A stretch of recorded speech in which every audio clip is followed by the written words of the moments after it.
And this morning's story is an adaptation of a story somebody else told yesterday.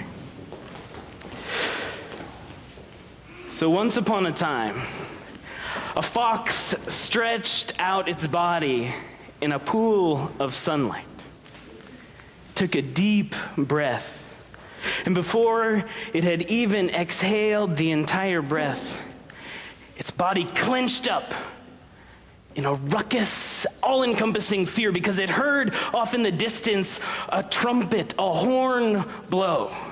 And right after the horn, it heard the barking of dogs, and then the sound of the hoofs of many, many horses pounding the ground. It is a sound this fox had heard before, and it is a sound that he had heard might mean his death.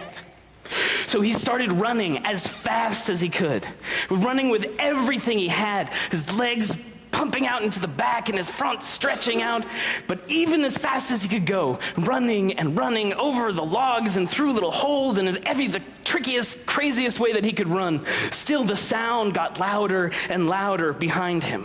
The hooves and the barking, and he heard and he knew, and it was almost all over. But he remembered.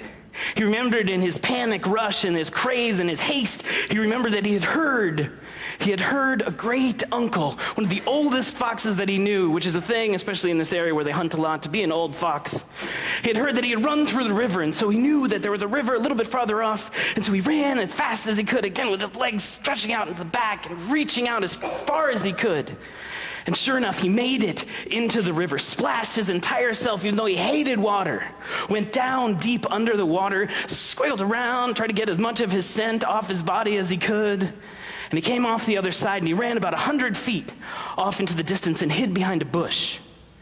And he saw and he heard the horses coming, and he heard the dogs coming. And sure enough, the dogs ran right up to the edge of the river. And they sniffed in the air, desperately trying to find some trace of him. And they had nothing. And the horses arrived, and the hunters were there, looking at the dogs. They had nothing. So they turned back. And the fox breathed a sigh of relief, but as he breathed that sigh, he was like, I'm a little hungry. And so he could smell off in the distance, he could smell a tiny little mouse. And he was like, that'll about do. Sounds like just about the right size. And so the fox kind of snuck up on the mouse, but the mouse heard the sound of crackling twigs.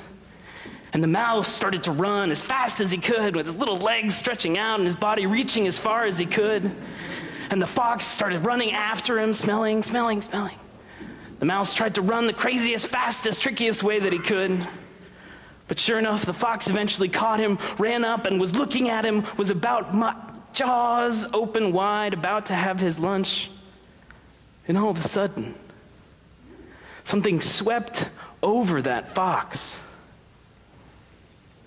And in that moment, he knew,